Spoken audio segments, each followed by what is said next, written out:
Penn State, just absolute domination of SMU in State College, 38-10. If you had children watching this, I hope it wasn't for the second half.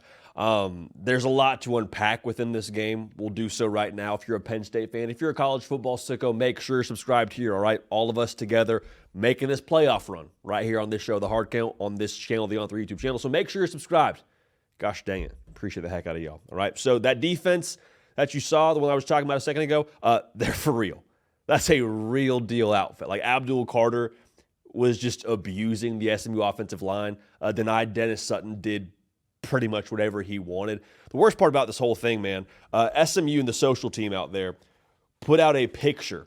I want to say it was pregame. Maybe it was during the first quarter. I don't know. There's a horse apparently affiliated with SMU by the name of Kevin, and they put out the picture and said Kevin is dialed in. Gosh, I hope not. I hope they didn't make Kevin watch that entire deal. Kevin's watching Dom DeLuca just have an absolute day and a half on the back end there against SMU, running pick sixes back. What are we doing there, making Kevin watch the whole darn thing? Like that in itself, I feel like is the story of what the defense was, right? Defense was just, quite frankly, outpowering, overmatching, out-twitching. I mean, SMU was failure to launch. Like the conversation, I think, for a lot of folks became like, well, hey, should SMU make a quarterback switch? Like, it doesn't matter who's back there, brother. It didn't matter you had freaking Peyton Manning back there. Penn State was doing what they wanted to do. There's not a thing that anyone on the SMU side could do about it. Nothing Kevin could do about it. Like, it was that was the day yesterday, all right? Like, and I think Rhett Lashley, quite frankly, put together a good football team. He's one of the better coaches, one of the best coaches, I think, in the sport right now with what he's done there in a short amount of time. Also, the funds out there in Highland Park are a real deal. This will not be the last time we see SMU. But if you're Penn State, man, you don't care about any of that. You took care of business at home. And the defense really, I mean, that was the story to me. Like that really was, I think, what the game was yesterday when you talk about the overall end result. Like you get up a quick 2 touchdowns, both on defense. Like Drew Aller's probably over there with a hand warmer saying like, all right, this is sweet. That kind of changes the way I would have to imagine you call the offense every Andy Koltanecki.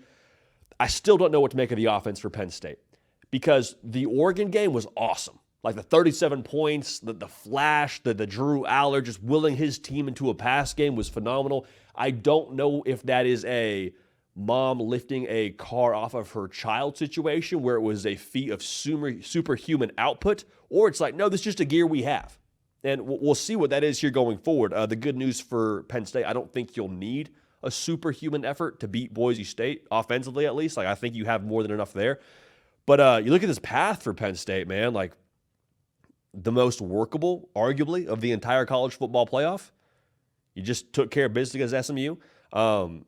Boise State, you'll have to take them seriously, obviously, but I think there's a pretty good level of confidence when it comes to roster talent versus Boise State's roster talent, minus Nash and Genty. That'll be the big focus going into that game, obviously. You win both those games, you should feel pretty good about your momentum and your chances to then win a game and then end up playing in the national championship game. Like that's kind of, I think, the path you're looking at there if you're Penn State. So a lot that goes into that, but again, I go back to this idea of like, how much do you need from your pass game and how much do you get from your pass game situationally? Because Tyler Warren's awesome, but like your next best receiver has something in the range of 40 catches. Like that's not necessarily a recipe for success. Not meaning to be backhanded here, but just so we're on the same page, like the pass game will, I think, have to elevate. The run game now brought it, and I think that will travel.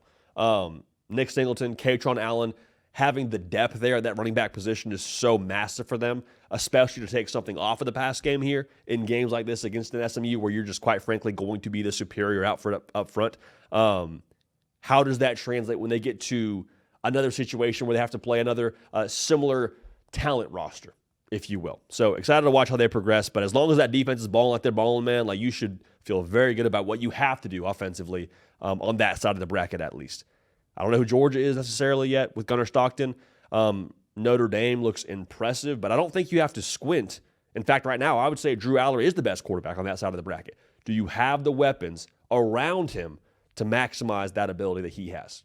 A lot on Andy Koltanecki, I think, to be able to dial that up. Now, for James Franklin, this was a massive win. It was a big spot. I don't know if you're a Penn State fan, you are saying that was the big game that we wanted to see you win. Now, I think he can do that. I think he's going to have every opportunity to do that. And this is a tremendous step in the right direction. Like, if you didn't win this game, is a whole different conversation we're having right now, obviously, on this show. However, you don't apologize for a win. Again, you'll take every single one you can get in the playoff capacity. The home atmosphere, I'm sure, played a factor. You see Kevin Jennings every single, snap is doing this and trying to, get the call in via radio to his helmet, and it seemed like the crowd impacted that. But going back to this take on James Franklin, man, like, I am very, very eager to see what they do with the ramp up to playing eventually potentially a Georgia or a Notre Dame, should it come to that, in the semifinals, if they handle business how you would hope they handle business against Boise State. So, again, total domination. Penn State and the defense showing up in a massive way. Abdul Carter in that front is just ridiculous. The defensive line, 8-8 greedy. Let me know your thoughts in the comment section below. Make sure you are subscribed right here to the On3 YouTube channel. We appreciate y'all. We love y'all. We're going to keep this party rolling, and we will see y'all next time.